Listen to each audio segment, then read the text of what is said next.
Olá, queridos alunos, e vamos à sequência do Iluminismo, agora com as críticas que eles construíram a algumas questões específicas do momento que eles viviam no século XVIII, né? Chamado inclusive pelos iluministas de Antigo Regime. Os iluministas criticam, e muito, a religiosidade, isso mesmo, a religião, o clero cristão medieval, muito forte ainda até o século XVIII, e principalmente os estados, né, que mantinham ainda uma religião oficial, isso foi muito criticado pelos iluministas, principalmente, né, os estados de vinculação católica. Outra crítica, centralização do poder com absolutismo. Terceira crítica, economia mercantilista com intervenção do Estado nela. E aí uma frase muito comum na Revolução Francesa, né, de influência iluminista: o mundo só será inteiramente livre no dia em que o último rei morrer enforcado nas tripas do último padre. Então eles colocaram num pacote só a crítica ao clero, a crítica ao rei, lembrando que o rei é responsável, inclusive, por interferir na economia mercantil. Então aqui é uma crítica a essas três questões que eu acabei de trabalhar com vocês. E aqui, para dar uma descontraída, tem um pensador iluminista conversando com Deus e ele chega para Deus e fala: Deus, estou desenvolvendo um pensamento novo. O que acha? Posso não concordar com nenhuma das palavras que disser, mas defenderei até a morte o direito de você dizê-las. Essas são as palavras do pensador, né? E aí Deus tá nem aí para ele. Relaxa, cara, seus amigos estão aqui também. Só para dar uma descontraída. Seguindo a vida, uma tabela comparando, né, o antigo regime criticado pelos iluministas e o novo regime proposto pelos iluministas, né? Então eles criticavam o absolutismo, mercantilismo, sociedade estamental e propuseram no lugar república, liberalismo econômico, sociedade de classes, né? Pensadores iluministas. O senhor Voltaire, né, um pensador francês que viveu aqui no final do 17 para o começo do 18, defendia os interesses da burguesia, como boa parte dos pensadores iluministas vão defender as ideias burguesas, e também do individualismo. Então, esse pensamento de Voltaire é o clássico pensamento iluminista que é elitista. O que ele vai dizer? Ele vai dizer que a política tem que ser ampliada através de uma república, mas uma república para quem tem dinheiro, que é através do voto censitário que você segrega. Pessoas com renda votam, pessoas sem renda não participam da política, tá? Depois vem o senhor Barão de Montesquieu, né, que é também um defensor de liberalismo político, também defende a república, e ele é o pai da famosa tripartição do poder político, né? Foi ele quem pegou o poder dos monarcas e disse: olha, vamos dividi-lo em três. Legislativo, responsável por debater, propor as leis. Executivo, que administra os recursos econômicos, né, para funcionar os estados, e o judiciário, que julga os indivíduos de acordo com a lei. E para dar uma descontraída, aqui a gente tem, né, a relação dos poderes no Brasil: o elaborador das leis, legislativo, o aplicador das leis, o judiciário, e o administrador do poder e da grana, o Poder Executivo Federal. E aí aqui só para vocês conhecerem relação dos poderes no Brasil pós-pacto. Quem elabora as leis no Brasil, como nós somos bicameral, é o presidente, né, do Senado, esse cara aqui, o Davi Alcolumbre, e o presidente da Câmara dos Deputados Federais, o senhor Rodrigo Maia. Presidente, o senhor Jair Messias Bolsonaro, e o presidente no atual momento, tá, gente? Nós estamos no início de julho de 2020, é o Dias Toffoli, o atual presidente do Supremo Tribunal Judiciário no Brasil.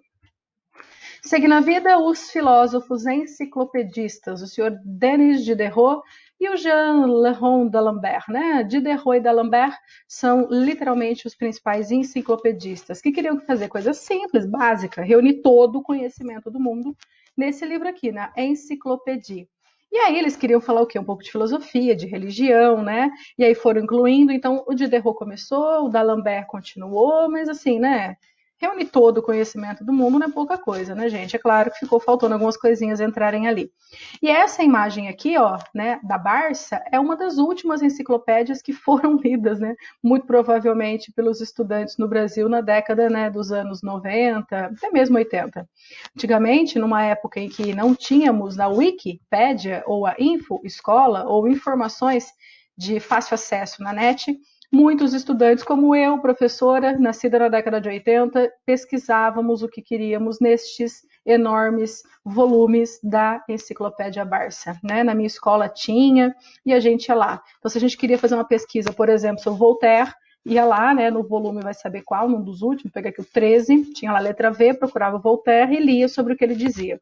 Hoje, se eu quero saber sobre Voltaire, eu ligo o computador, vou na Wikipédia, no Google da vida, clico lá Voltaire e apresenta para mim um monte de imagens e até mesmo vídeos, incluindo textos sobre esses pensadores, tá?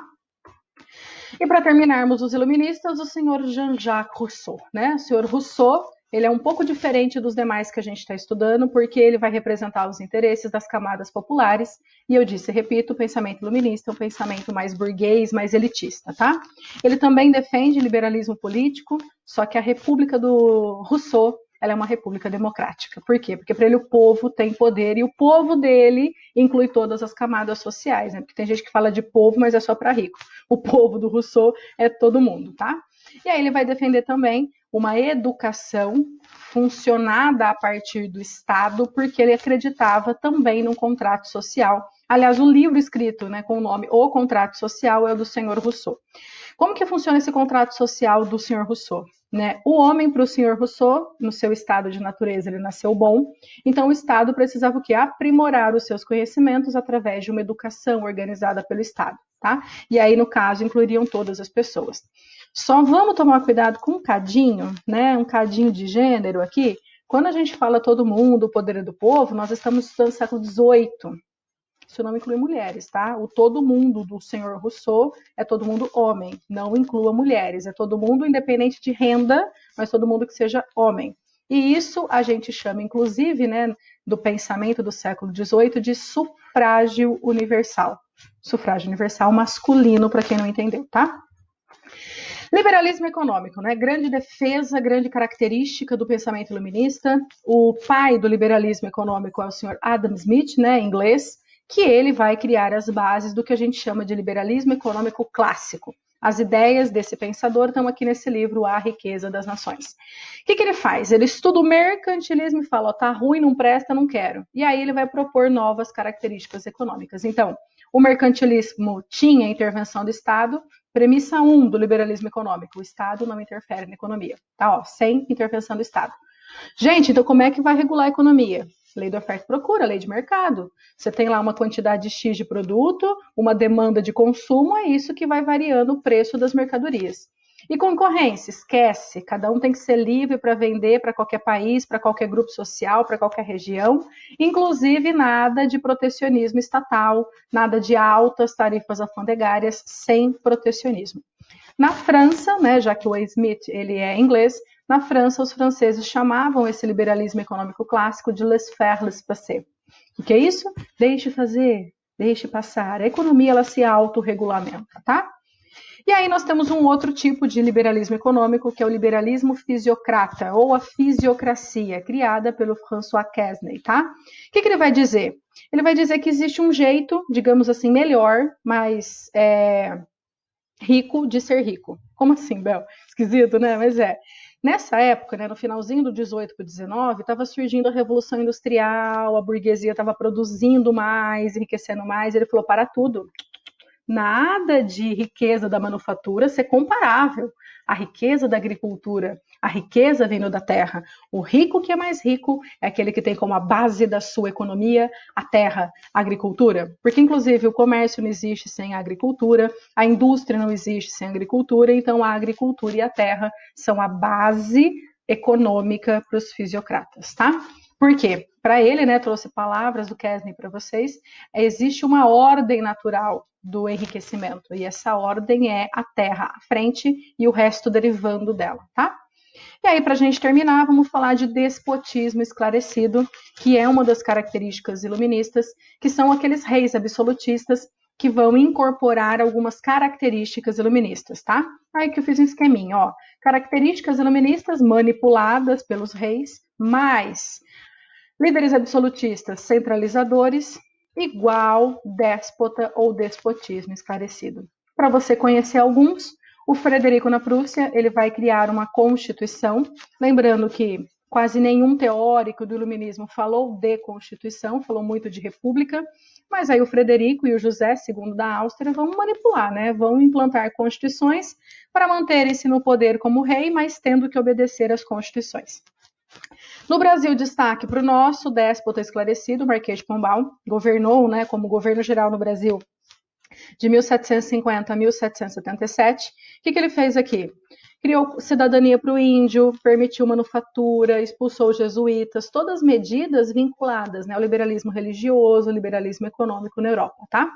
E aí, para encerrar, né, esse pensamento dos déspotas, na Rússia, nós temos uma czarina, a Catarina II, que também, pelo princípio de liberdade, aí liberdade individual, ela vai acabar com a servidão. Então, a servidão foi encerrada na Rússia pela Catarina II. E aí, para a gente só pensar um pouquinho, porque isso é uma aula de iluminismo, a melhor maneira de ajudar uma pessoa é ensiná-la a pensar. Beijo para vocês e tchau.